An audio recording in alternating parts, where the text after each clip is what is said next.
Hello, everybody. It's Fraud Watch Friday. We are back with more fraud tips.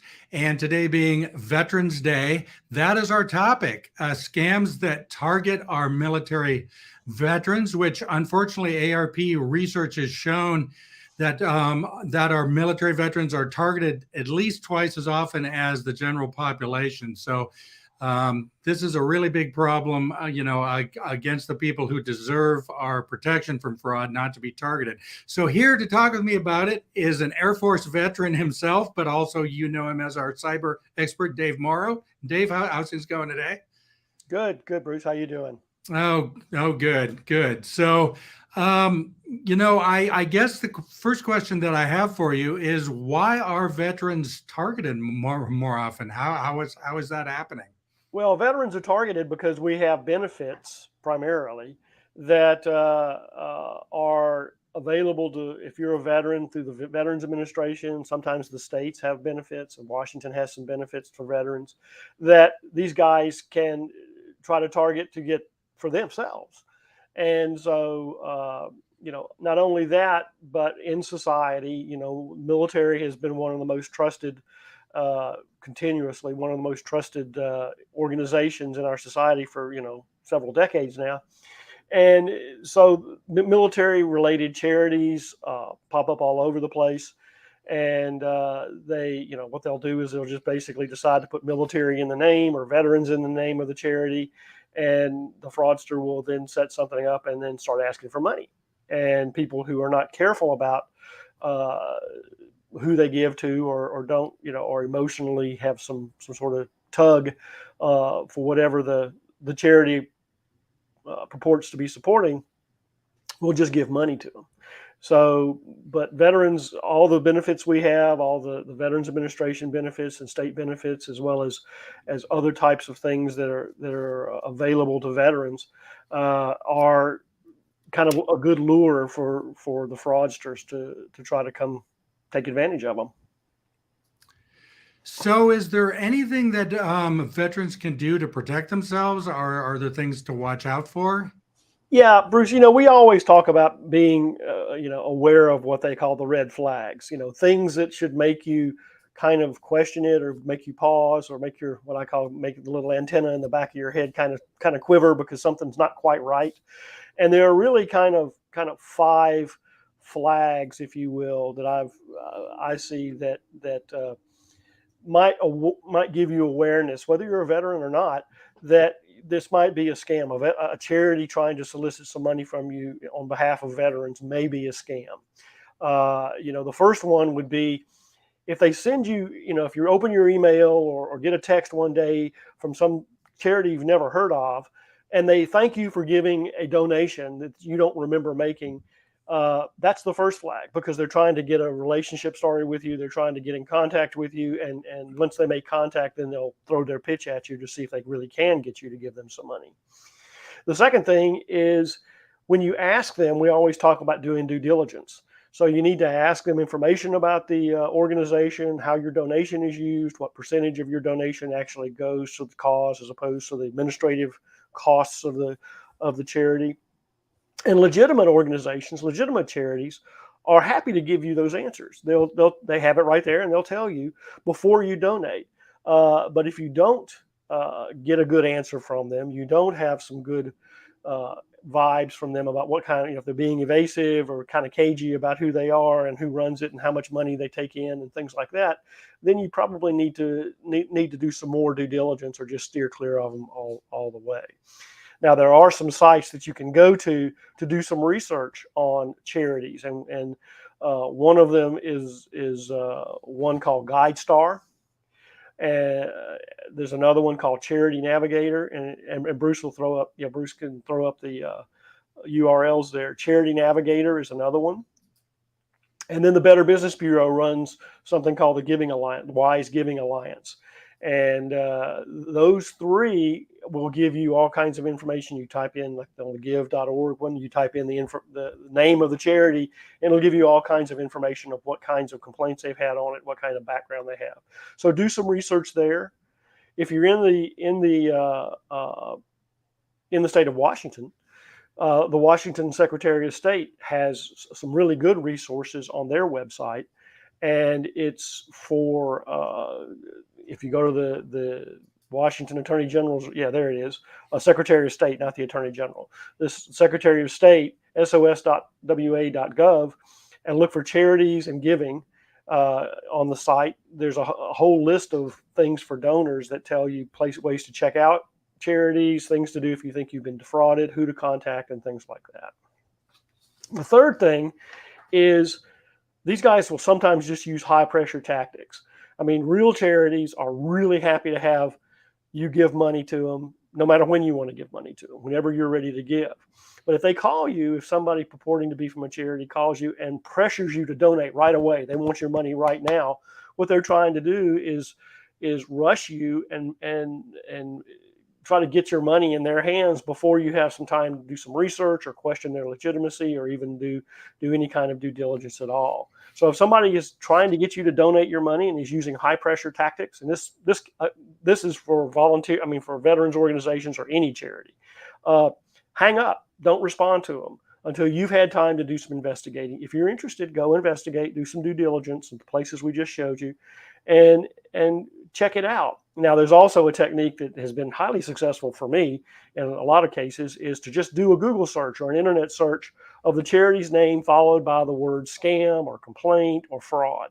And then you'll get to see all the reviews that people are posting on various scam tracker websites. The fourth one is if they ask you to pay something with like those perennial fraud favorites, gift cards, cryptocurrency, or a payment app like Zelle or Venmo or something like that. Those three are their favorites because, as we've said before, they're untraceable and they get the money immediately. So credit cards and checks are much safer payment methods because they can be tracked. They can be the payment can be stopped on credit cards if you do it fast enough.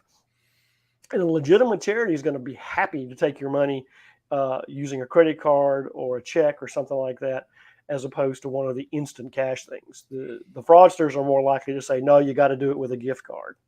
Finally, if they start asking you for a whole lot of personal information, like your social security number or a bank account number, it's a scam. Period. End of discussion.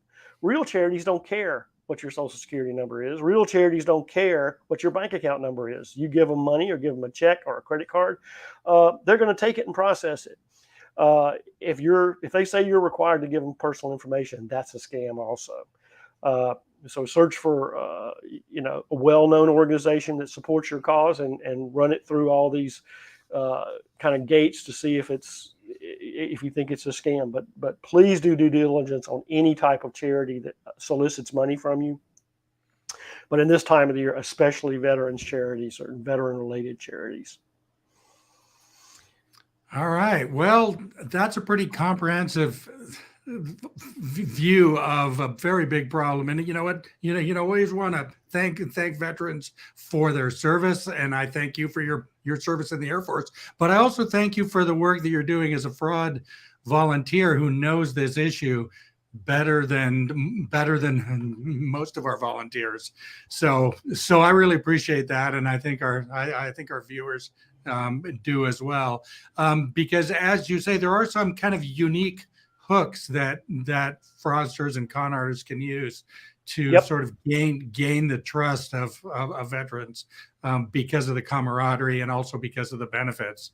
So really appreciate that advice. Is there anything else you wanted to talk about today on there's Veterans Day? One other thing that came up, the VA was talking about it the other day. Veterans will know that there was an act of Congress signed into law back in the summer called the PACE Act. And it has to do with toxic chemical exposure for those of us who are overseas and who got exposed to some sort of chemical that caused, like Agent Orange was one of the big ones from Vietnam, but there were others, burn pits in several conflicts. There was jet fuel that was burned, and when they burn it, all this toxic stuff, and it's been causing medical problems in veterans for a long time, but they've had a hard time getting the VA to recognize it, getting the government to say, yeah, it's really a problem. Well, the PACE Act, or the PACT Act rather, PACT, changed that. They basically said these are presumptive 30 conditions that are presumptively caused by burn pits or toxic chemical exposure. And in 2023, they're going to start, January 2023, the VA is going to start processing those PACT Act related type of benefits, and not before. But what we're seeing is the scammers are latched onto that, onto the PACT Act, and will be sending out things as they always do, trying to get people, help you apply for the PACT benefits, the burn pit benefits, or whatever they call it. If you were a victim of it, and they'll go solicit victims to try to see if veterans will sign up for it. And of course, they're not even processing those things. They're not even going to start addressing how to process them until January of next year. So whatever you see now is probably by definition a fraud. And so there's some flags that we have for that too. One is if they require you to pay an upfront fee to get your benefits or to apply for the benefits for you. The VA is not ever going to do that. And this is just about for any kind of scam. If they call you up and tell you they need your personal information to update their records before you're eligible, guaranteed it's a scam. The VA is not going to call you and tell you that. Of course, they ask you to provide personal information, or they ask you to pay to access records that are free, like your DD-214 or your VA records. And they'll act urgently, right? They'll use language to say you got to do this right now before you miss out, before the benefit goes away or something. And again, if somebody you're dealing with is reluctant to give you any information about themselves, the contact information, the organization they represent, or whatever, all of those are red flags too. All right. Well, that's also a point about scams, is that con artists often use things that are in the news.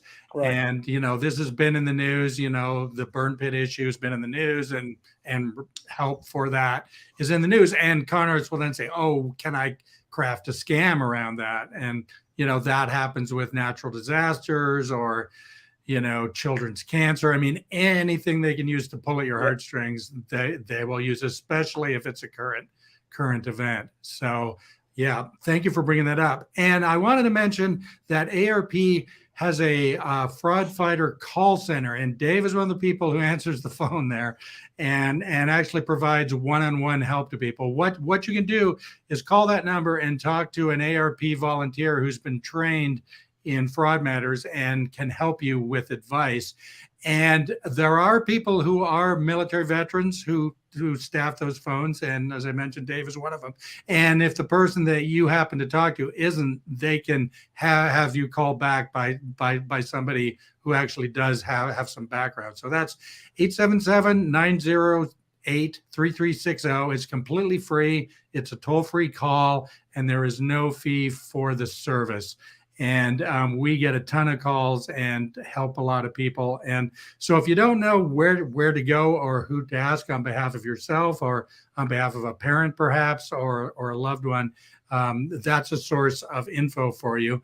Also, we have our website, aarp.org/fraud. That's a repository of just about everything we know about fraud. You can find an article on that. But we also have a similar site for our veterans info. And there's some fraud info there about the kind of frauds that we've been talking about, but also just about military benefits, about programs, about discounts for veterans that we have. So if you are a veteran and want to know what AARP has for you, that's a great site to go and check out. So I think that's a lot of information for one day. Dave, do you have anything else to add? No, the only thing I wanted to add was for the call center. A lot of times we get people who say, I didn't call because I'm not a member of AARP. You don't have to be. We're open to anybody, any age, member or not. Membership is not in AARP, is absolutely not a precursor to getting help from that fraud line. And I've helped people as young as 15 or 16 who've had a problem, and as old as 98. So that's because a lot of people have that misconception. All right, great. Well, I think that's it for this week. I do want to mention that Dave is going to be back next week, same time, same place, 10:30 a.m. Here on Facebook and on YouTube. And that's a special format where we just take your questions. Dave has a long career in the Air Force in cybersecurity and counterintelligence and all kinds of, I don't know what you call it, black box stuff, and then also after the military, in banking and financial services and data privacy, all that kind of stuff. So he will take your questions, and it's amazing how often he knows the answer. He's got a lot of expertise.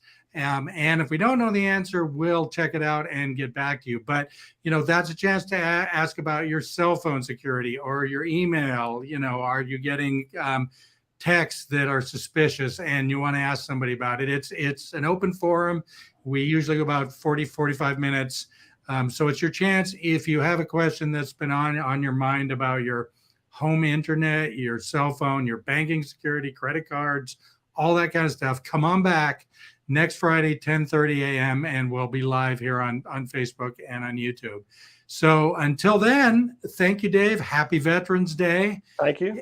And we will see you next week. And Okay. I'll put up the website and call center phone number one more time. And we'll say goodbye for now. Take care, y'all.